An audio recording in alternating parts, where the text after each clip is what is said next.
So today I'm going to follow my dream. ఇంకా నేను లదాఖ్కి స్టార్ట్ అవుతున్నాను అనమాట.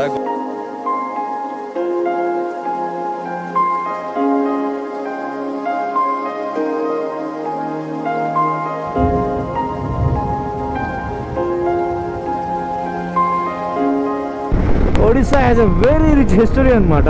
So hello guys, welcome back to our channel again. This is Vamsi Vandra. So today I am going to follow my dream.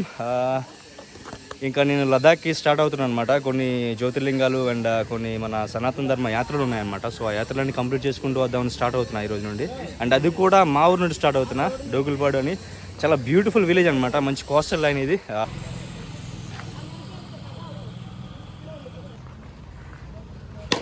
And you know నాకు send off ఇవ్వడానికి మా friends అందరూ వచ్చారన్నమాట. వీళ్ళందరూ మా చైల్డ్హుడ్ ఫ్రెండ్స్ అనమాట. సో వీళ్ళు నాకు చాలామంది సైనిక్స్ కనిపిస్తున్నారు అనమాట. అందరూ అగ్నివీర్కి సంబంధించిన వాళ్ళే అనమాట. Okay, bye bye everyone, bye. So మొత్తానికి మనమైతే లదాఖ్ స్టార్ట్ అవుతున్నాం. అండ్ ఐ నో ఇది కరెక్ట్ టైం కాదు అని, మొత్తం వర్షాలు పడే టైం, కొద్దిగా అడ్వెంచరస్గా ఉంటుంది. అది లేట్ అయిపోయాను అనమాట. నేను షిప్ నుంచి రావడం అండ్ బైక్ డెలివరీ తీసుకోవడం ఇదంతా లేట్ అయిపోయింది. సో అందుకని ఇంకా లేట్గా స్టార్ట్ అవుతున్నా. ఇదంతా మా కోస్టల్ లైన్ అనమాట. మీకు చుట్టుపక్కల కనిపించేదంతా క్యాజువల్ అండ్ కోకోనట్ ఫార్మ్సే ఉంటాయి. అండ్ ఇక్కడ నాకు ఒక చైల్డ్హుడ్ ఫ్రెండ్ ఉంటాడు అనమాట. సో గైస్ మొత్తానికి ఊరు నుండి అయితే స్టార్ట్ అయిపోయాం. మన రైడ్ అయితే పలాస టు లదాఖ్ అనమాట. సో పలాస నుండి ఇంకా డైరెక్ట్గా లదాఖ్ కొడదాం. ప్రెజెంట్లీ లదాఖ్ వరకు అనుకుంటున్నా. అండ్ నా మూడ్ బట్టి డిపెండ్ అయి ఉంటుంది అక్కడికి వెళ్ళాక ఎలా ఏం చేయాలి అన్నది. అండ్ మధ్యదారిలో జ్యోతిర్లింగాలు కూడా కవర్ చేస్తున్నా. ఎన్ని జ్యోతిర్లింగాలు వస్తే అన్ని జ్యోతిర్లింగాలు కూడా కవర్ చేస్తున్నా. అండ్ ఇంకొకటి చెప్పడం మర్చిపోయాను, లదాఖ్ ట్రిప్ అంటే నార్మల్గా తిరిగి లదాఖ్ కాదండి. ఇది జాన్స్కర్ వ్యాలీ అండ్ లదాఖ్ కంప్లీట్గా మొత్తం తిరిగి శ్రీనగర్ పైన వచ్చి the great lakes of Kashmir trek చేసుకుంటూ రావడం అనమాట. ఈ ట్రిప్ అనేది ఏమైనా నార్మల్ ట్రిప్ కాదు, ఒక చిన్న ఎపిక్ రైడ్ టైప్ అనమాట ఇది. So this is our beloved Palasa. ఇదంతా మా పలాస జోన్లోకి వస్తుంది కాబట్టి సో ఇక్కడ నుంచి నేను స్టార్ట్ చేస్తున్నాను అనమాట. So this is our beloved Palasa. And ఇక్కడ నుంచి మనం స్టార్ట్ చేస్తున్నాం Palasa to Ladakh, the ultimate series. And right సైడ్లో కనిపిస్తుంది కదా మేధా హై స్కూల్. సో ఈ స్కూల్లోనే నేను స్కూలింగ్ చేశాను అనమాట. నా చైల్డ్హుడ్ మొత్తం ఇక్కడే ఉంది. అయినో రోడ్ కండిషన్స్ బాగాలేవు, బికాజ్ ఒకనొకప్పుడు బాగుండే.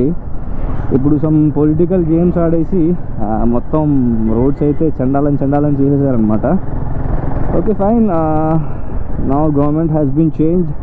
Let's see, hope for the best. ఏ బాబు, ఏ ఊరు మీది? ట్రిపుల్ రైడ్స్ వద్దురా, హెల్మెట్స్ యూజ్ చేయండి. ట్రిపుల్ రైడింగ్ వద్దు, హెల్మెట్స్ యూజ్ చేయండి. 9:47 అవుతుంది. సో మనం వీఆర్ హెడింగ్ టువర్డ్స్ పూరి అనమాట. సో నాట్ పూరి, ఈరోజు మనం స్ట్రైట్గా భువనేశ్వర్ వెళ్ళి హోటల్లో స్టే తీసుకుందాం. లగేజ్ మొత్తం అక్కడ పెట్టి ఇంకా మనం పూరి వెళ్దాం. పూరి కోణాలు చూసేసుకుని రేపు పొద్దున మనం జార్ఖండ్ వెళ్ళిపోతున్నాం అనమాట. దేవగర్ వెళ్తున్నాం. అండ్ సింబాగడ్ కూడా పెట్రోల్ కొట్టించాలన్నమాట.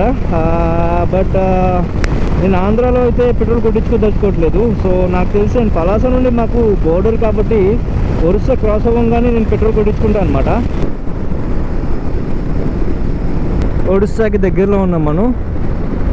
అండ్ మీకు చెప్పాను కదా మాకు మా పలాస అనేది చాలా దగ్గరలో ఉంటుందని. అండ్ ఇటువైపు నుంచి ఒక 15 కిలోమీటర్స్ లెఫ్ట్ మనం స్ట్రైట్గా కొట్టేస్తే ఇంకా అదంతా ఒడిస్సానే అనమాట.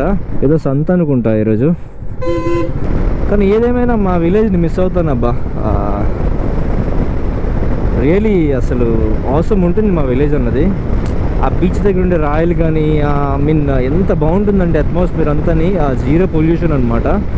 ఎందుకంటే ఎవరు టూరిజంకి అది తెలియదు కాబట్టి ఎవరు ట్రావెలర్స్ అక్కడికి విజిట్ చేయరు అనమాట. సో అందుకని చాలా నీట్ అండ్ క్లీన్ బీచ్ అనమాట అది. సో అలానే ఉండాలని నేను కోరుకుంటున్నా. I'm gonna miss this beauty for next 2-3 months. చూద్దాం మరి ఎంత త్వరగా మన ట్రిప్ కంప్లీట్ అవుతుందో ఏంటో అన్నది. షిప్ నుండి వచ్చి కూడా ఓన్లీ నాకు తెలిసి 25 days అవుతుంది. Again started a ride. So welcome to Odisha. So ఇక్కడ నుంచి ఇదంతా ఒడిస్సా స్టేట్ అనమాట. సో మనం బోర్డర్ క్రాస్ అయ్యి లోపలికి వచ్చేసాం. Odisha has a very rich history అనమాట. సో గ్రేటెస్ట్ కింగ్స్ రూల్ చేశారు ఒరిస్సాని. ఒరిస్సాలో ఉండే టెంపుల్స్ కానీ వాటి యొక్క ఆర్కిటెక్చర్ కానీ ఇట్స్ రియలీ అమేజింగ్ అనమాట. అసలు అవుట్ స్టాండింగ్ ఆర్కిటెక్చర్ అనమాట అదంతని. రథయాత్ర స్టార్టింగ్ రోజుతో నేను రైడ్ అనేది స్టార్ట్ చేశాను అనమాట. చాలా మంచి రోజు అని విన్నా ఇది. సో అందుకని ఈరోజు రైడ్ స్టార్ట్ అయింది. అండ్ ఇక్కడ నుంచి గోపాల్పూర్ బీచ్ అనేది చాలా దగ్గర పడుతుంది. సో గోపాల్పూర్ బీచ్ అనేది మంచి టూరిస్ట్ అట్రాక్షన్ అనమాట ఇక్కడ ఒడిస్సాకి. సో వీళ్ళకి ఒక 3 మెయిన్ బీచెస్ ఉన్నాయి ఒడిస్సాలో. ఒకటి సున్నాపూర్ బీచ్ ఒకటిని, నెక్స్ట్ గోపాల్పూర్ బీచ్ ఒకటి, అండ్ చంద్రబాగా బీచ్ ఒకటి. ఐ మీన్ ఈ బెల్ట్లో పూరి, ఫ్రమ్ ఆంధ్ర టు పూరి ఈ బెల్ట్లో, ఈ కోస్టల్ బెల్ట్లో ఏంటంటే ఈ 3 బీచెస్ చాలా చాలా బాగుంటాయి అన్నమాట. నేను ఆల్రెడీ సున్నాపూర్ బీచ్కి వెళ్ళా, గోపాల్పూర్ బీచ్కి వెళ్ళా. ఇక్కడ మనం రైట్ తీసుకుని ఒక 9 కిలోమీటర్స్ స్ట్రైట్గా వెళ్తే మీరు కనుక సున్నాపూర్ బీచ్కి రీచ్ అవ్వచ్చు. సీరియస్లీ ఆ బీచ్ అయితే ఎంత క్లీన్ ఉంటుందన్నమాట, నీట్ అండ్ క్లీన్ అనమాట బీచ్ అయితే. So upcoming blue flag beach అనమాట అది. బ్లూ ఫ్లాగ్ బీచ్ కోసం అది ఆల్రెడీ సెలెక్ట్ అయింది, అఫీషియల్లీ అప్రూవ్ అవ్వలేదు. సో బ్లూ ఫ్లాగ్ బీచ్ అంటే మీకు తెలుసుగా, సో ఎంతో నీట్ అండ్ క్లీన్ లేకపోతే కానీ దానికి బ్లూ ఫ్లాగ్ ఇయర్ అనమాట సర్టిఫికేట్ అన్నది. సో ఇట్స్ గుడ్, చాలా బాగుంటుంది. నేను వెళ్ళి చూసాను అనమాట.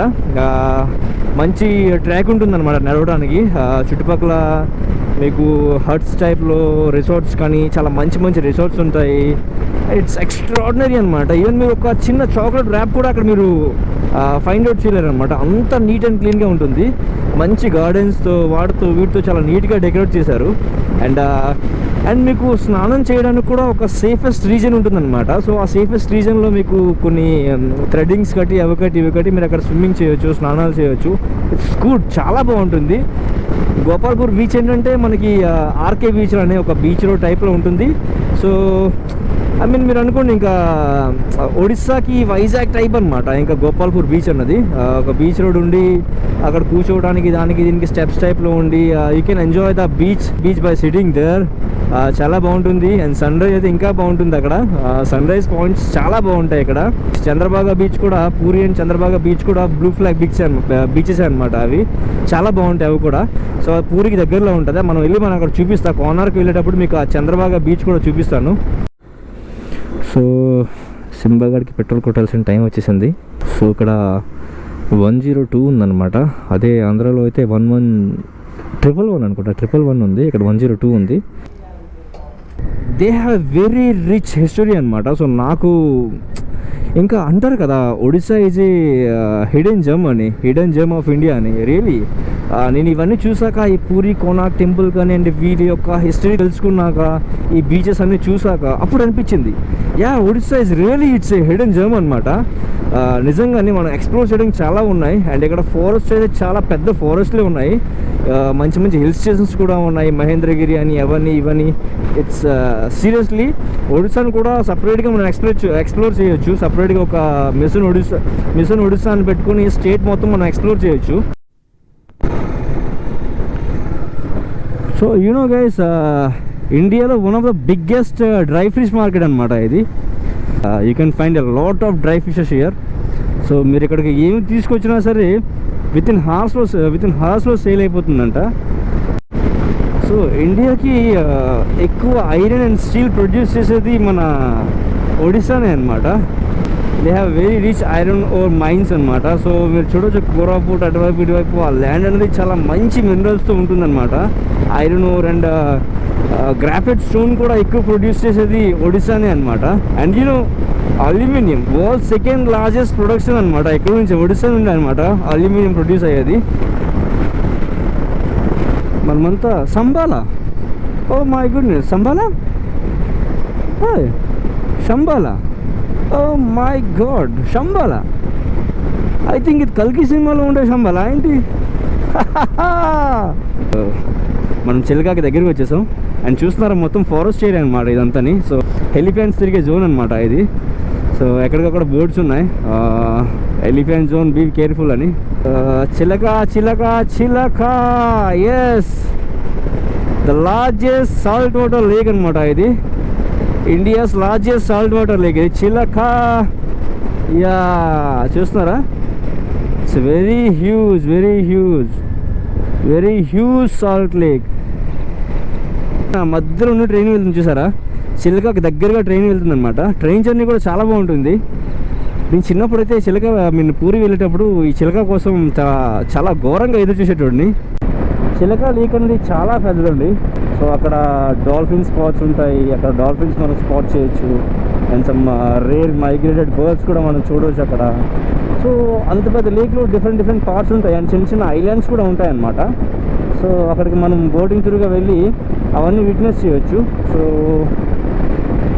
చిలక అనేది one of the main tourist attraction of Odisha అనమాట. అండ్ ఈ చిలక బేస్ అనేది సమ్ స్కిల్ఫుల్ సైలర్స్ ఇస్తూ ఉంటుంది అనమాట. ఇక్కడ మంచిగా ట్రైన్ చేసి సమ్ స్కిల్ఫుల్ సైలర్స్ని ఇండియన్ నేవీకి ఇస్తూ ఉంటుంది అనమాట. సో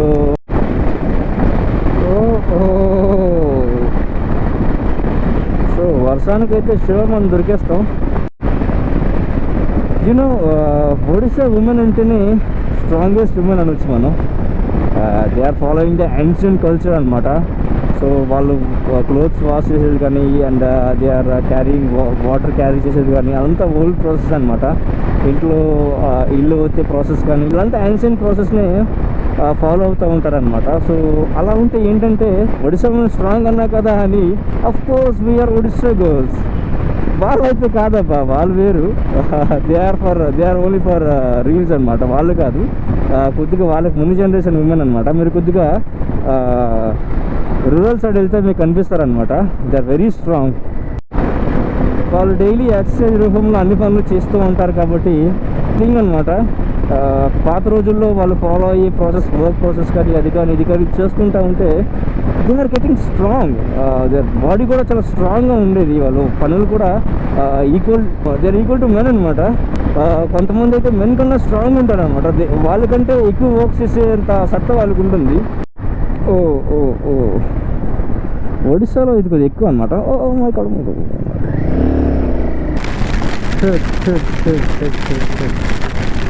రథయాత్ర కదా, వర్షం ఉంటుందబ్బా.